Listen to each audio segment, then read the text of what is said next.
juicio de valor de lo que supone esta reforma.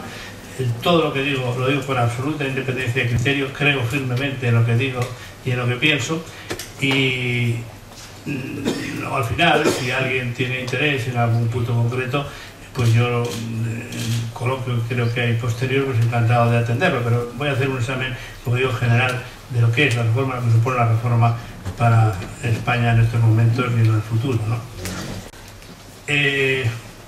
Si tuviéramos que pronosticar o dar un diagnóstico del enfermo, tuviéramos aquí el empleo, encima de esta mesa, pues si yo fuera médico diría pronóstico muy grave, es decir, que estamos en una situación muy mala, por tanto todo lo que se haga pues está muy condicionado por la situación del enfermo, ¿no? Que es el empleo, que es muy grave. Por tanto, si alguien está muy grave, pues normalmente no le recomienda al médico unas vitaminas y correr a las mañanas un poquito, sino le recomienda normalmente cirugía a veces, otras veces una alimentación sana, alimentos fuertes, inyecciones, y a veces el quirófano, ¿no? Porque hay que pasar por ello. Esta reforma, ¿qué es lo que persigue? Yo soy de los que piensan que es una reforma malvada, ¿no? Que se le ha ocurrido de repente al equipo que ahora manda en España, decir, vamos a ver cómo jorobamos a los trabajadores, a ver si los acabamos de machacar, porque yo, las entrevistas que tengo con las radios y los periódicos, que han tenido dos, siempre dicen, oiga, es cierto que, bueno, más que es cierto, dicen, ¿verdad que, o sea, no es que esta reforma trata de laminar los derechos de los trabajadores y que da carta blanca y barra libre al empresario? Y pues no, es así, es que es mentira. Es decir, se ha logrado una labor de marketing maravillosa en la que parece que toda esta reforma es toda una reforma diabólica donde lo que se trata es de acabar con los trabajadores y que los empresarios pues campen por sus respetos. Yo no conozco a ningún empresario que se levante a la mañana que diga, vamos a ver si acabo con la mitad de plantilla. Porque me levanta un poco pie torcido. La gente sí. Hay un principio, nadie contrata a quien no necesita, ni nadie despide a quien necesita. Es decir, si hay medidas de este tipo será por algo. Pero además, como luego diré, los despidos pues siguen siendo indemnizados, causales, controlados por los jueces, etcétera. Que no es que haya barra libre en absoluto, pero bien se ha propagado con mucho éxito la idea de que incluso entre mi ámbito académico, ¿no? Me ha asombrado que 54 catedráticos, que qué viejos somos, que de los 54 no conozco más que a 20, o sea que los demás ya son gente joven que no sé quiénes son, pues han dicho que esto es el final, es el juicio final del mundo, donde se acaba derecho al trabajo y se acaba todo, y que ahora entramos en una etapa, no sé cómo se podría definir, y eso no es así, es mentira. Es decir, si uno se lee de verdad con objetividad la reforma, en absoluto es así. ¿Qué es lo que persigue esta reforma? Pues trata de frenar los efectos económicos sobre la crisis y establecer un marco jurídico que facilite la creación de empleo.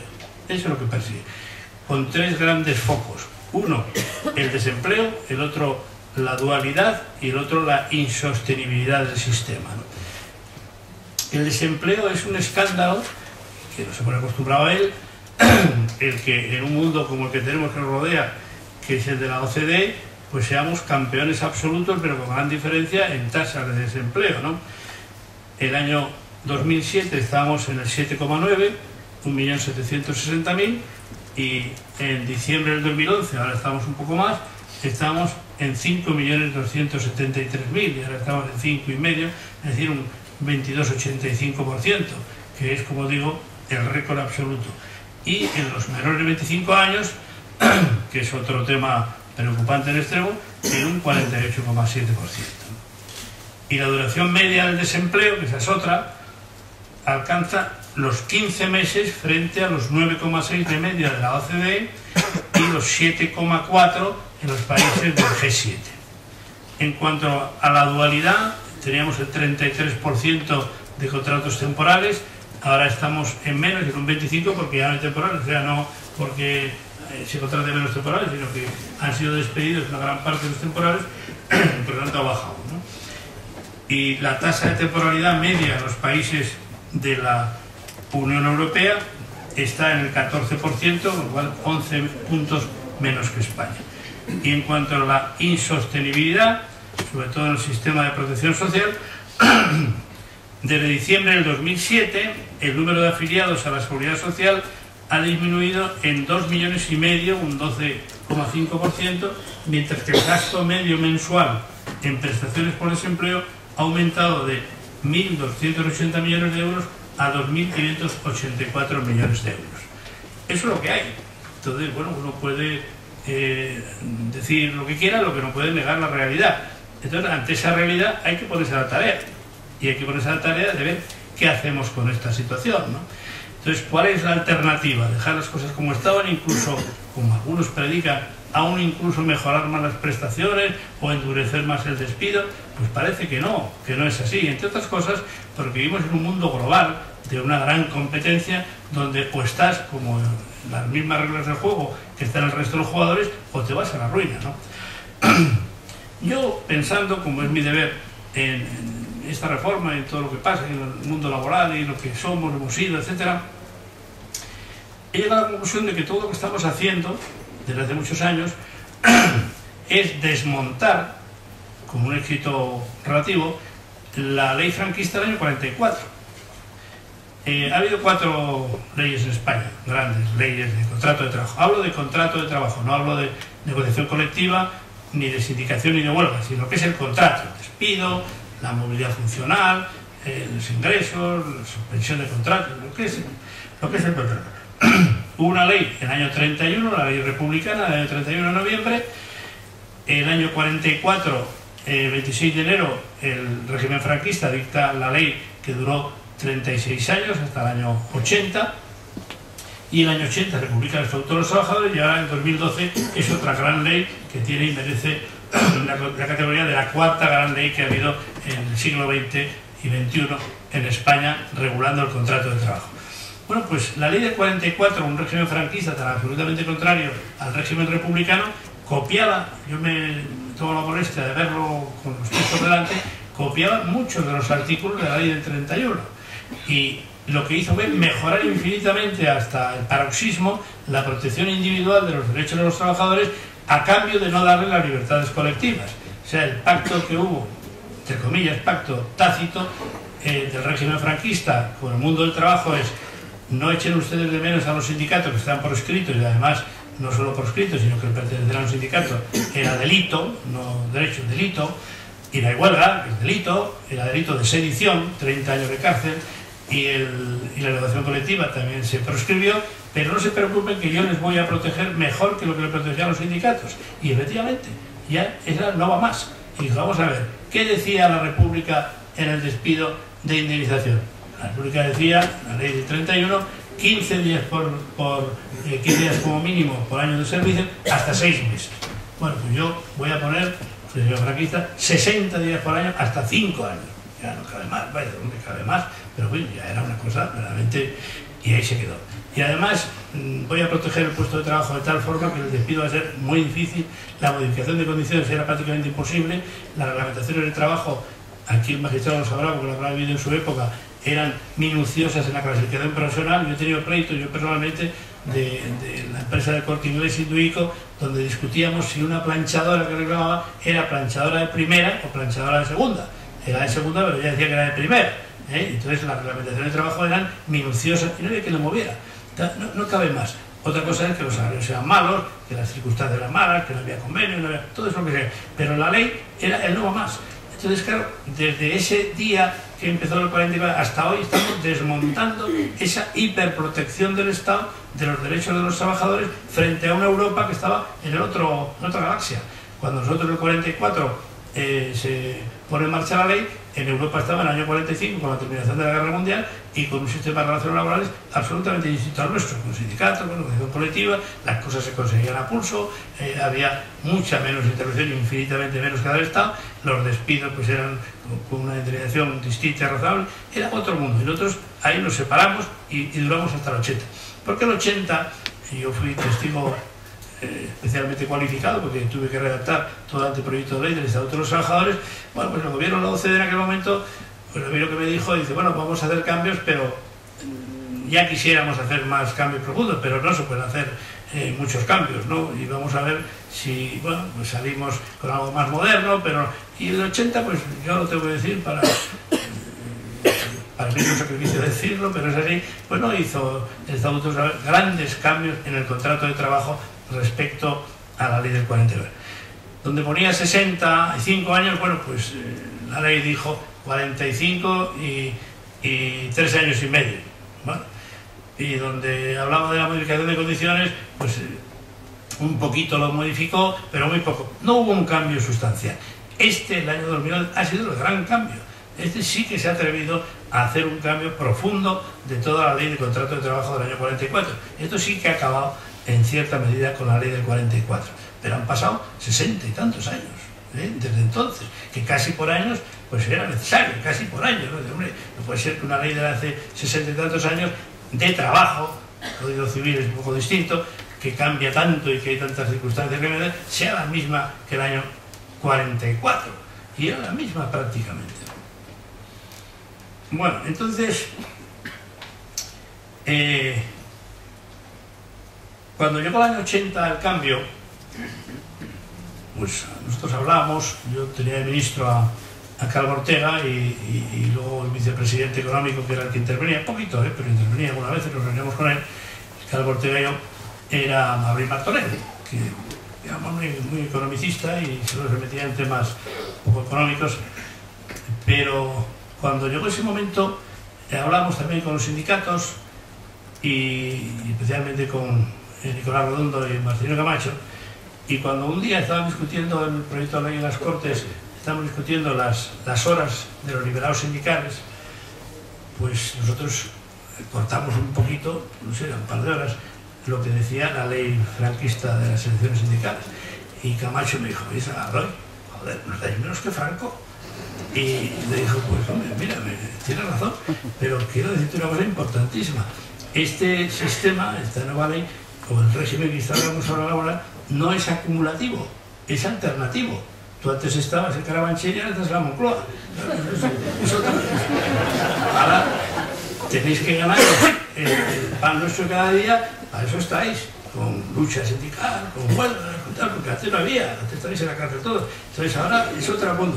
No es que Franco diera 40 y ahora en la democracia te queda 60, sino al revés, vamos a acomodar todo a las nuevas circunstancias.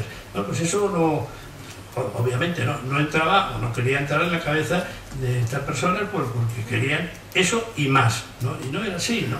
Pero eso hemos venido teniéndolo y transmitiéndolo, y las empresas lo han ido sufriendo mejor que peor.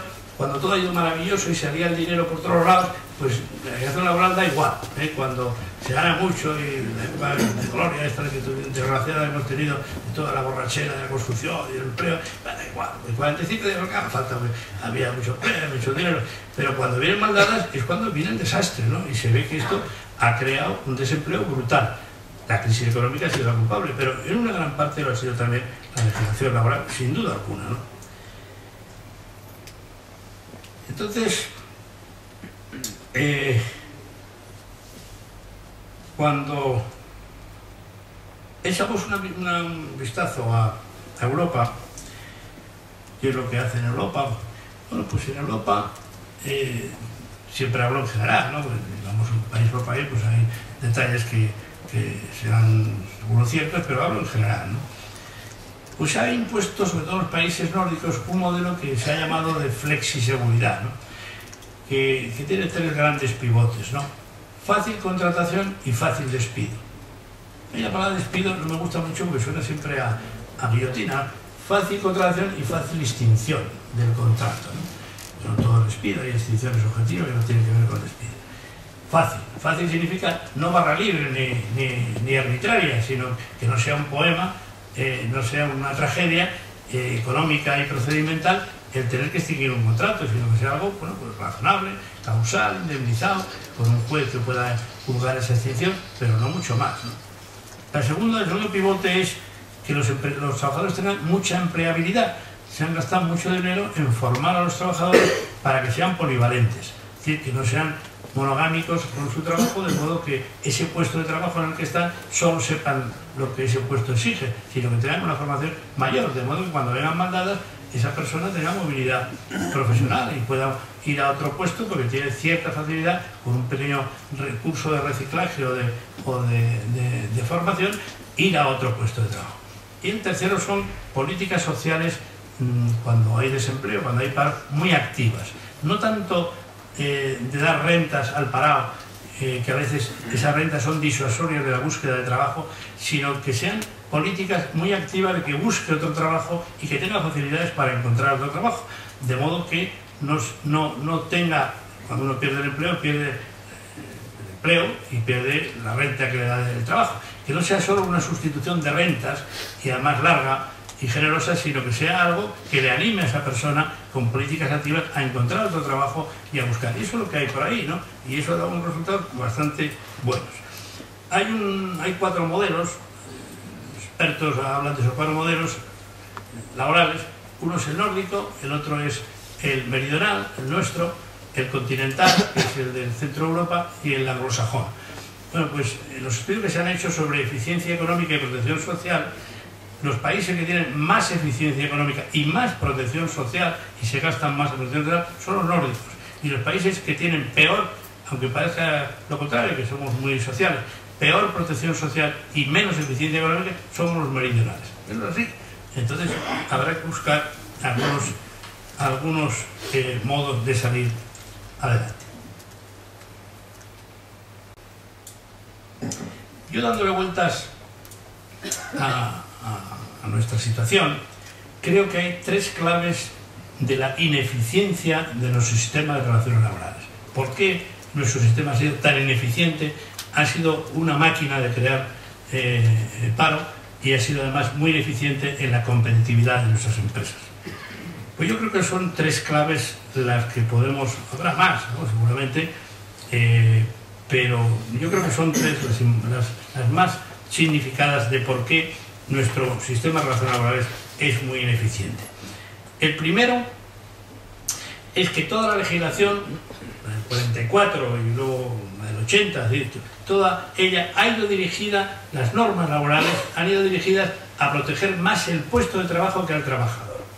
Es decir, la obsesión del legislador era que una persona que tenía un puesto de trabajo no lo perdiera. ¿Cómo puede hacerlo? Pues poniendo un despido carísimo y muy dificultoso. Y entonces, bueno, pues 60 días por año, hasta 5 años, no 5 años sumando.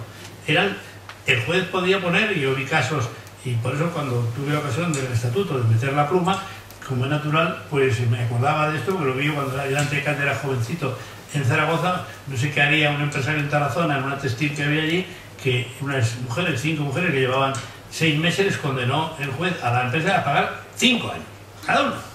Aquello me acuerdo y me impactó, digo, bueno, ya, pobre empresa, vaya que 5 años acaba. Bueno, pues eso era así, ¿no? Con lo cual, claro, había que pensárselo 2 veces, ¿no? El despedir, protección del puesto de trabajo. Y además, no ya del puesto de trabajo, sino de la empresa donde estaba, el lugar donde estaba. De modo que el oficial mecánico de la Citroën en Vigo le decía, usted tranquilo, primero no la van a echar, vaya, a echar. Hay muchas dificultades muy disuasorio que la despida. Pero además, yo voy a hacer unas fórmulas para que ustedes no le cambien de puesto. Bueno, que usted es oficial primero fresador, pues no se preocupe, que no, el planchador es primera, que no le van a poder cambiar, sino es con muchas dificultades. Usted ahí va. Y además va a estar en Vigo, y además en Citroën. Claro, eso está muy bien, pero hasta que se rompió, ya eso pues no funciona, porque es imposible poner puertas al campo, ¿no? Entonces ya se ha ido transitando, el mundo ha ido transitando, y dice, hombre, a usted ya no le puedo asegurar que no vaya a perder el puesto de trabajo.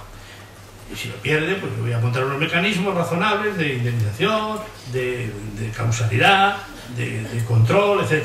Pero no le puedo asegurar que no, y voy a poner unas cifras razonables. Entonces en el 80 se puso unas cifras, 45 días por año, hasta 42 mensualidades, que era, y sigue siendo hoy con 33 días, sigue siendo la mayor de Europa. O sea, los 33 que ahora son, que se ha bajado a 45, sigue siendo la mayor de Europa. O sea que tampoco se puede decir, sería una injusticia, decir que esto ha sido una barra libre y que ha acabado al revés. Seguimos siendo 20 días para los despidos objetivos, como en Europa, y 33 que no existen en la mayoría de los países para los despidos improcedentes que no se readmiten. Eso sí, pero se ha ido un poco modificando. Y le dice, bueno, yo no le puedo asegurar que no vaya a perder usted puesto. Y además, lo que ya no le puedo asegurar, que vaya a trabajar en Citroën, y además en el mismo puesto, y además en Vigo. Y viene la movilidad geográfica, la movilidad funcional, que es lo que necesita una empresa para poder sobrevivir, que de lo contrario es que no pueden sobrevivir, y acaba, como ha ocurrido en muchas empresas de tamaño medio y pequeño, cerrando, ¿no? Bueno, esa orientación de la legislación hacia la protección del puesto más que del trabajador. Cuando digo el trabajador es cuando la política social se dirige a proteger al trabajador en su formación. Quiere decir, le voy a hacer a usted muy empleado, le voy a poner a usted una mochila, de modo que si, como es muy probable, que usted pierda ese puesto, o le cambien de puesto, o que usted tenga una formación y una empleabilidad que le haga bastante fácil el buscar otro puesto de trabajo. En la misma ciudad, sí puede ir, si no, en otra ciudad, pero que usted tenga empleabilidad, sea empleable, sea atractivo y que usted pueda hacerlo. Entonces, esa empleabilidad ha sido desconocida para nuestra legislación, solo se obsesionaba con proteger el puesto y proteger las condiciones que tenía. El segundo punto, mucho más grave, de ineficiencia, o la segunda clave de ineficiencia, es que los convenios colectivos adoptaron un modelo que yo llamo esfinge. Esfinge, como todos sabemos, pues está en el desierto ahí, azotan los vientos, la arena, el agua, no se mueve, se queda inmune. Bueno, el convenio colectivo ha sido inmune a lo que le pasaba a la empresa que estaba sujeta al convenio. Da igual. Entonces, si hay que cerrar, pues se cierra, pero estos mandatos que nosotros hemos insertado en el convenio colectivo de horario, de jornada, son inamovibles. Obligan a todos y son inamovibles. En el año 94 se cambió algo esto, que se empezó a poder descolgar un poco, pero poco. Pero eso era así. Claro, cuando yo oigo decir, incluso a colegas míos, que el modelo que ahora trae la reforma nos aleja de Europa, es justamente lo contrario, nos acerca a Europa. Por lo siguiente, además es absolutamente irrefutable, por decirlo, si es que hay alguna cosa irrefutable. Cuando estamos en la tarea del Estatuto de los Trabajadores, llegó el tema de los convenios colectivos, que está en el título tercero del Estatuto, y me acuerdo un día, estaba con Abril Martorell y con Carlos Ortega, y me dice, oye, Sagardoy, esto de los convenios de la eficacia, ¿cómo está en Europa? Saberlo, no sabía, ¿no? Ni era su deber, pero me habían contratado a mí en el Instituto de Estudios Sociales, ¿no? Y digo, pues en Europa los convenios colectivos solo obligan a los que lo firman. Dicho en términos hispanos, pues si lo firma UGT y Volkswagen, pues obliga a Volkswagen y a UGT. Y si es de la construcción y hay 5 confederaciones patronales, lo obliga a las que firmen ese convenio y a los sindicatos que han firmado, y a nadie más. Y los demás se adhieren, normalmente se adhieren porque es mejor el convenio que viene que el anterior que había. Y se adhieren, pero no les obliga por ley. Esa era la eficacia, era parcial, era una eficacia particular y dirigida a los afiliados a las confederaciones empresariales y a los sindicatos. Y en cuanto a la ultraactividad, que era el otro punto importante, pues yo les dije, en Europa la ultraactividad existe con matices muy pequeños, pero no es no hay una ultraactividad y terminada la vigencia del convenio, sigue el convenio colectivo. Bueno, entonces Abril Martorell lo cortó por lo sano y dijo, bueno, pues nada, sabido eso, nosotros vamos a hacer lo contrario, pero vamos a hacerlo por un motivo muy loable, ¿no? Y que da unos frutos quizá espectaculares para lo que pensaba Abril Martorell, ¿no? Dijo, como los sindicatos y la patronal, la COE en aquel momento, están pues tiritando, porque en aquel momento, en el año 78, pues estábamos recién salidos de la muerte de Franco y del régimen de Franco, pues hay que darles un plus legal, que fue la palabra que utilizó, y vamos a poner en la ley que lo que firmen los sindicatos y las patronales más representativas, que era una representatividad, nosotros pensamos que era muy pequeña, pero resulta que al final solo fueron los sindicatos los que llegaron a ella, que era el 10%, ¿no? Y Uso, que quería UCD meterla, pues nunca llegó al 10%. Bueno, pues los que tengan más representatividad, que tampoco va a tirar cohetes, el 10% de los miembros del comité de empresa, y las patronales que tengan también de las empresas, bueno, pues obliga a todos, lo que conocemos como eficacia general de los convenios colectivos. Y eso, así se hizo y así hemos seguido. Y además, una vez terminado el convenio colectivo, mientras no haya otro convenio, pues sigue vigente el anterior hasta que se firme otro convenio. Y ha habido convenios que han durado 13 años, ¿no? Entre nosotros. Claro, eso que era excepcional se convirtió en normal.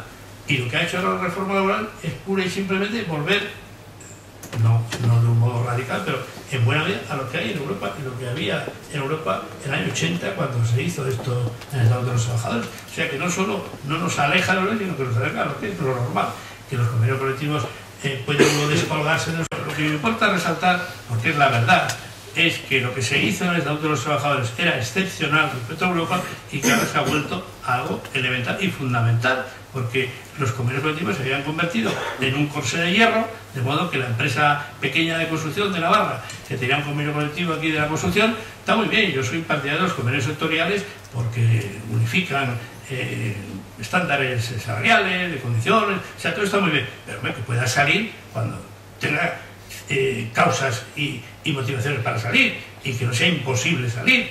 Entonces, eso es lo que permite la ley, que cuando hay unas causas y hay un procedimiento para poder salir. Bueno, pues esto era imposible, y esto era una asfixia, era un corsé de hierro, y hacía que las empresas al final tuvieran que cerrar, porque no podían aguantar esos estándares que les marcaban. Y no digamos con las condiciones de trabajo, que eran inmodificables. Ahora ya se pueden modificar las condiciones con mucha más facilidad, incluyendo la cuantía salarial. Esa ha sido quizá la novedad más importante. Bueno, pues porque hay causas, que no hay un juez que dirá si es así o no es así, hay causas que aconsejan para que la empresa siga adelante, que se cambien esas condiciones de trabajo. Y el hecho de no cambiarlas nos ha llevado a que todos los reajustes y ajustes que se han hecho en España en el empleo han sido vía despidos. Muerto el perro se acabó la rabia, de hecho. Entonces, en el resto de Europa ha habido muchísimas fórmulas puestas en práctica de disminuir los salarios, de cambiar la jornada, de cambiar puestos de trabajo, cambiar el tiempo completo a tiempo parcial, mucho, y se han salvado miles y miles de puestos de trabajo, millones de puestos de trabajo, precisamente por esto. Nosotros en nuestro despacho hace muy poco pusimos en práctica esto, y en dos cajas de ahorros que se han fusionado, no las de Navarra, pues pusimos en práctica, pero en práctica diciéndolo encima de la mesa con los sindicatos, y nos ahorramos 400 despidos, bajando los salarios hasta un 20%, cambiando la jornada y reduciéndola en unos porcentajes muy importantes, modificando los puestos de trabajo para que haya una polivalencia, y se salvaron 400 puestos de trabajo. Bueno, pues por ejemplo, ¿no? Ese es un ejemplo concreto ya de después de la reforma, donde yendo a lo preventivo se puede salvar la muerte del puesto de trabajo, se puede salvar el empleo. Esto era imposible. Entonces, al ser imposible, pues hacía que el empleo sufriera mucho. Y luego, en tercer lugar, la tercera clave de ineficiencia es la atención a las pymes, ¿no?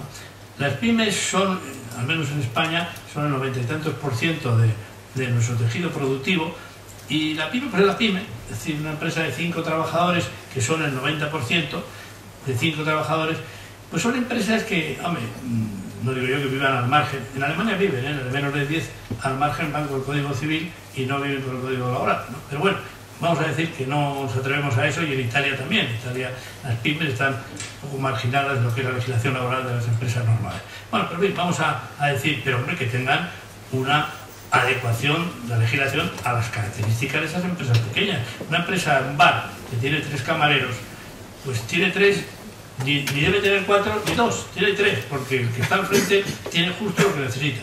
¿Cómo puede ser que esta persona, cuando decide extinguir el contrato de uno, por lo que sea, por razones económicas, le venga a un juez y le diga: don José, está usted equivocado, usted es un ciego, necesita ese que ha echado? ¿Pero qué me dice usted? Que sí, hombre, que lo necesita, que no, hombre, que no lo necesita, que sí, que lo necesita. ¿Vale? Entonces, claro, esa situación abracadabresca de que la pequeña empresa, que mide sus plantillas y mide sus recursos humanos con absoluta certeza, porque es el que es más interesado que aquello funcione, lo que no puede ser que un ajeno le diga que le sobra o le falte, ¿no? Porque eso no es natural. Bueno, pues las pymes tradicionalmente han sido desatendidas, no en lo laboral solo, en lo fiscal, en lo mercantil, en lo administrativo, en lo tributario, en lo administrativo, en lo mercantil y en lo laboral.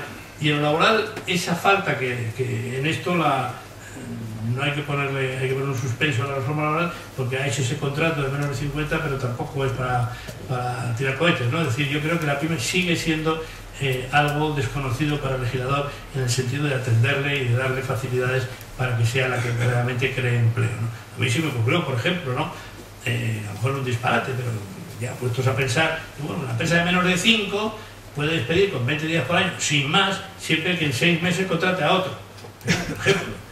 No sé, puede uno darle vueltas a la cabeza. No creo que uno tratar a la empresa, a una pequeña gasolinera, igual que a Repsol. No puede ser, es casi por sentido común. Bueno, pues la ley lo trata igual, no tiene ninguna. Quitando pues el tema este del Fogasa y de la indemnización, en lo demás es exactamente igual. Y eso no puede ser, ¿no? Entonces la reforma ha entrado en estas tres claves de ineficiencia y ha querido entrar, por un lado, como diría yo, permitiendo o quitando obstáculos al empresario para que se anime a contratar. Para mí, el primer gran pilar de la reforma es que ante la petición de los empresarios de que no contratan porque la legislación laboral es muy rígida, el despido es muy caro y todo lo que hemos hablado, le dice, bueno, pues yo le voy a facilitar esos temas para contratar. Y la segunda cosa que ha hecho es que en vez de optar por el despido siempre, porque era muy difícil optar por otra cosa en las circunstancias de la ley anterior, pues le ha dado facilidades para cambiar las condiciones de trabajo, modificarlas, para que antes de despedir vaya a esos mecanismos que son preventivos y son vamos a decir, ahorradores de despidos. Esas son las dos, crear empleo y ahorrar despidos. O sea, las dos grandes vías. Esto es un cuchillo, por decirlo de una forma. Y un cuchillo, claro, pues puede ser una maravilla para cortar jamón y puede ser mortal para matar, ¿no? Entonces, claro, es la hora de los empresarios. Por eso ahora los empresarios tienen una responsabilidad histórica de que esto que ha hecho la reforma laboral, que esto que le ha ofrecido, estos mecanismos que le ha ofrecido la legislación, los sepan utilizar bien. Hombre, yo sigo pensando que el empresario es un ser normal, que no es un ser malévolo que se levanta, como digo, a las mañanas pensando a ver cómo hace daño a sus empleados, una cosa enloquecida. Puede haber alguno, ¿verdad? Pero eso no es lo normal. Entonces, la ley lo que ha hecho es dar unos instrumentos para que la empresa cree empleo, facilitándole, haciendo más flexible la norma y a la vez que no acuda al despido siempre y además, como se llamaba, express, sino que antes del despido agote otros mecanismos como son la modificación de condiciones. Eso es lo que quiere la ley. Que luego los empresarios utilizan solo la parte más negativa para poder despedir con más facilidad y más barato. Bueno, pues la ley no puede, eso ya es una labor del gobierno, ¿verdad? O de la opinión pública, de los agentes sociales, de los sindicatos, de las huelgas, pero la ley no puede hacer otra cosa, ¿no? Pero aparte de eso, tampoco es cierto en absoluto que con esta reforma y con esta ley el empresario pueda alegremente despedir sin más. Primero, los 20 días por año, en cuanto al despido, son exactamente igual que antes, exactamente igual. Lo único que ha cambiado es que las causas para despedir ahora son más flexibles, se ha introducido ese tema de los 3 trimestres de caída de ventas. Yo pienso que eso, y así se lo dije a la ministra, bueno, y le mandamos a algunos de nosotros posibles enmiendas, yo creo que eso deberían modificarlo. No es un poco de recibo que 3, sin ningún tope mínimo, que 3 trimestres de pérdidas de ventas o de ingresos sean causa suficiente para el despido. Además, los jueces van a decir que no, si pierden el 1 por 1000, hombre, despedir. Tiene que haber una razonabilidad.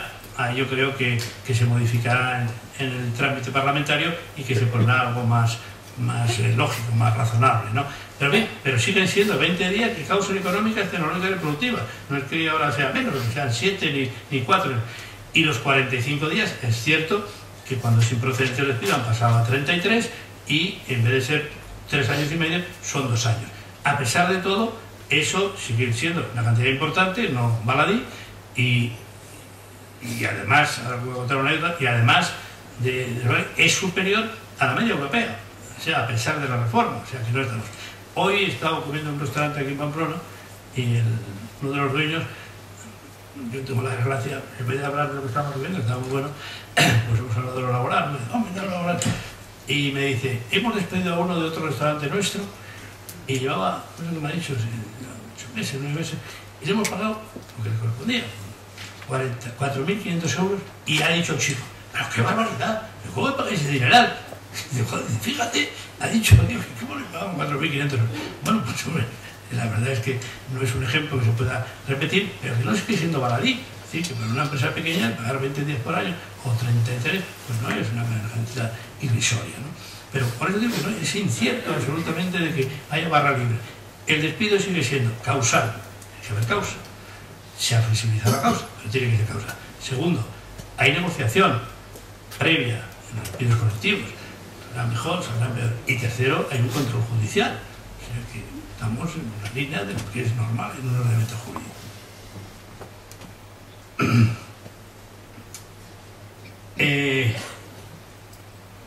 Si tuviéramos que decir algunas algunos puntos que yo creo que habría que modificar. Uno es el de los 3 trimestres, creo que había que poner a esa pérdida algún elemento mínimo de que las pérdidas sean lo que fueran. Creo que lo mismo que se ha hecho con lo económico de esas pérdidas debería haber hecho con lo tecnológico, lo productivo, concretar las causas, porque el problema que tenemos en España tradicional con el despido objetivo es que al ser causas genéricas, ahora se ha concretado la económica en esto y ahora el juez en principio tendrá que ver, ¿se ha producido el hecho? Bueno, pues tendrá que fallar según ley, ¿no? Pero en lo demás, en lo productivo, en lo tecnológico, imaginemos una empresa que hace una inversión tremenda en tecnología y eso le lleva a prescindir de una serie de personas porque lo hacen esas máquinas que ha invertido.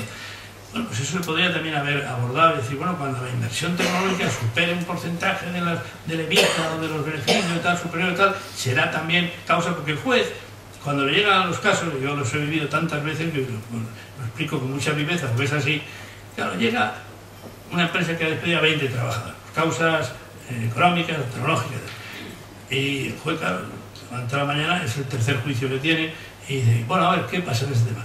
Pues mire usted que dice la empresa, tenemos que hacer esto porque si no el futuro es muy negro, porque tal, y si no vamos a la ruina, ¿vale? Y de prueba de ello, aquí tengo McKinsey, tengo un informe y tal, y viene el perito, y el juez le dice, pues está bien pensado, vaya, a mí me parece razonable. ¿Y ustedes qué dicen? Pregunta a otra parte. Y dicen, todo falso, señoría, todo falso. Primero lo que quieren es vender el solar. Pero además de eso, el problema de esta empresa, señoría, es que es un desastre la gerencia. Hay que cambiar aquí de arriba abajo, hay que abrir mercados en China, hay que abrir esto, hay que invertir en tecnología. Bueno, también está muy bien, no suena mal. ¿Y qué quieren que haga yo? Me ha pasado. Dice, que falle. ¿Que falle qué?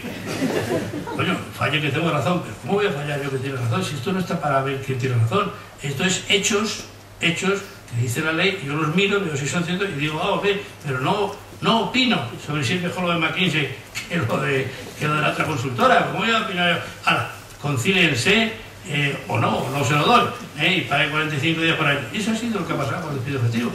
Y claro, lo que ha hecho la ley, mal hecho, porque no ha hecho más que ese trocito y lo ha hecho regular, es decir, oye, las causas económicas son estas. El juez va y dice, a ver, ¿qué pasa? Pues mire, usted dice la ley que si invierto el 10% de vida en tecnología tengo, y hay causa, razonable y tal. Entonces el juez dice, a ver, venga, tráigame usted los papeles, lo que he invertido y tal. Y juzga, pero no. ¿Qué quiere que haga? Que falle. Bueno, falle. ¿Qué me cuenta usted?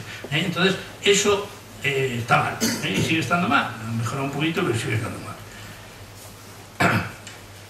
Ya voy rápido, para no.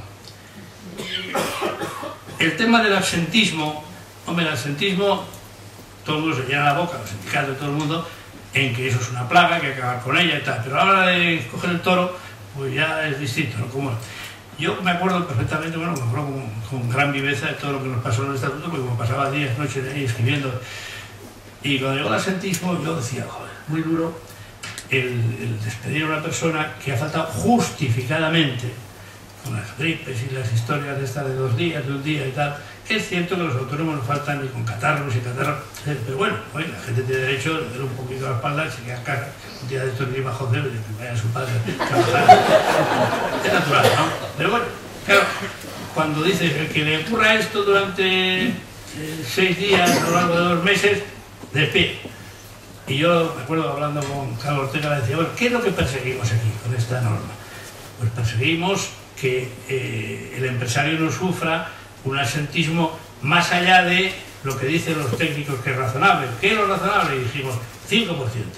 Entonces tenía su lógica, ¿no? Si usted falta y a la vez coincide con que con los demás compañeros es el 5%, pues hay causa de despido. Esto lo bajó el señor Zapatero, el régimen suyo, a 2,5%, y ahora han hecho tabla rasa, ha dicho, a todo por saco. Nada, el que falte ese día, a la calle. Hombre, yo confío que las empresas, yo también pienso que habría que cambiar. Yo creo que hay que ver un poco cómo acertamos en acabar con el asentista profesional. O sea, no el asentista que tiene razón. Es muy duro. Una persona que verdaderamente tiene un lumbago y tal, y arrastras, bueno, a lo mejor conseguimos. Es verdad que ha sido mano de santo, ya el centrismo ha pegado un bajón tremendo, ¿no? La gente va, arrastras antes que... Pero bueno, ese punto también yo creo que yo, como llevo trabajando casi 50 años y he estado una vez en la cama en todo lo que tuve en la cama, es un privilegio por ser pitillas, pero bueno, y los abogados como esos en el despacho no falla nadie, ¿no? Y la abogada que tenemos, prácticamente 2 días antes de dar la luz, pues se iba a Valladolid al pleito allá, y bueno, hombre, yo creo que esos son también quizá actos heroicos, ¿no? Pero entre una cosa y otra habría que buscar un cierto equilibrio, ¿no? El otro punto que es también, vamos a decir, polémico, es el tema famoso de la prueba, 1 año para los chicos, para las personas jóvenes.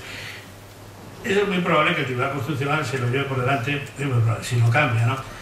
Yo le decía a la ministra que es mucho más lógico haber hecho lo que permite la OIT. La OIT tiene un convenio 128 que permite que durante 1 año un puesto de trabajo esté a prueba. No un trabajador, sino un puesto de trabajo, para ver si el puesto de trabajo funciona. Y ahí tienes 1, 2 o 3 personas, no una persona 1 año, ¿no? Hay alguna sentencia del Supremo que ha dicho que un periodo superior a 6 meses, pues que no tiene mucho sentido si no se justifica, ¿no? Bueno, ese también es un punto que se ha contado por Lozano y que, bueno, que ya veremos a ver si se cambia o no se cambia ahí. Bueno, aquí esto, bueno, y por último, ya en el sentido de que no ha tenido valor, es una pena el legislador en entrar a fondo, es el tiempo parcial.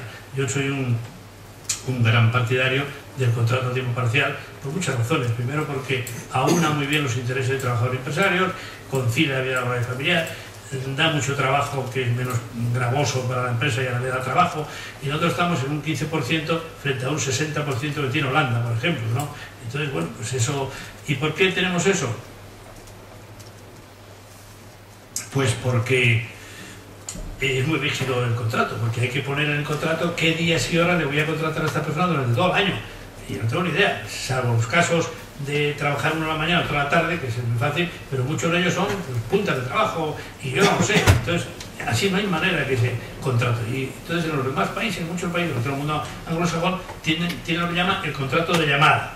Que con 15 días de anticipación le llaman, oiga, usted dentro de la tiene que venir a la mañana, a la tarde, bueno, y las personas van, hombre, evidentemente que eso es más incómodo, menos social, si se quiere, más duro, que no el tener todos los días el horario fijo, ¿no? Porque la vida de uno la va acomodando, pero es así, ¿no? Yo siempre pongo el ejemplo, que es muy llamativo, todos tenemos la formación profesional de lo que hacemos. Yo iba con 2 grandes amigos, uno ya murió, Enrique Aldama, que además aquí en Navarra tuvo mucha actividad, y Nueva York, los recuerdo, íbamos a matrimonios y llegamos a Nueva York un día y a las 7:30 así, pues vimos un restaurante.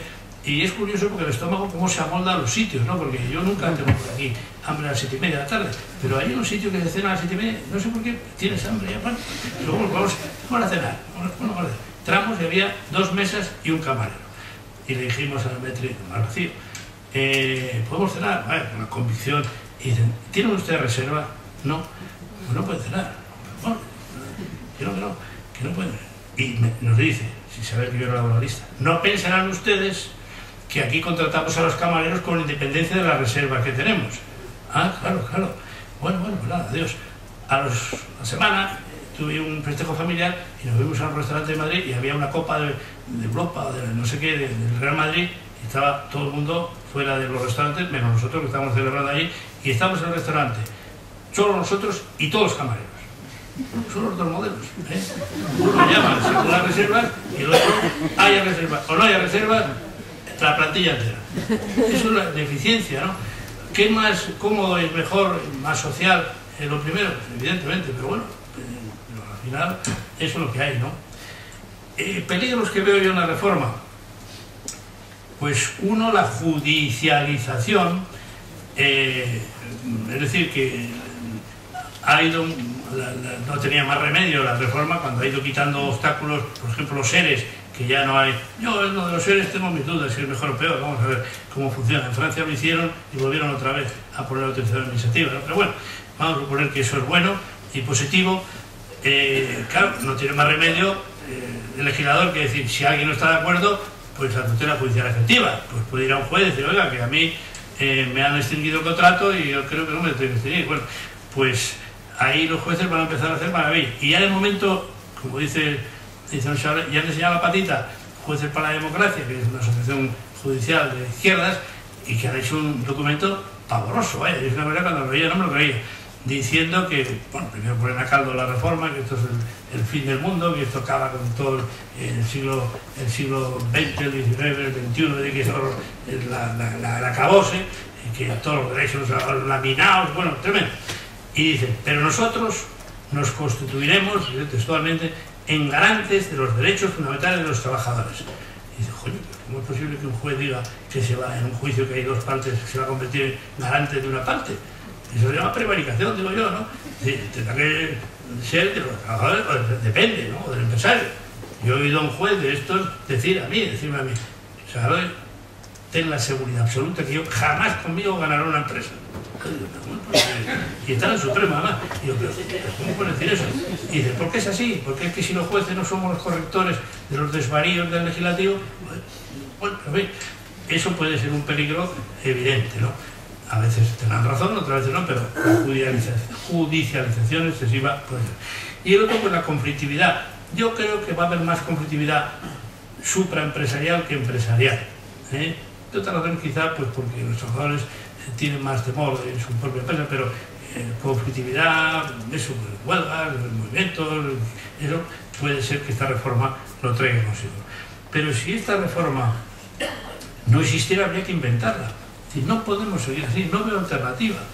Y para mí me quedo con dos, y cuando termino, me quedo con los dos grandes pivotes para mí. Que ahora una empresa puede tener un convenio, yo le decía a los sindicatos, oye, que el convenio que firméis fuera del sectorial también es de vuestra gente, son el comité de empresa, no es que lo firme con un funcionario.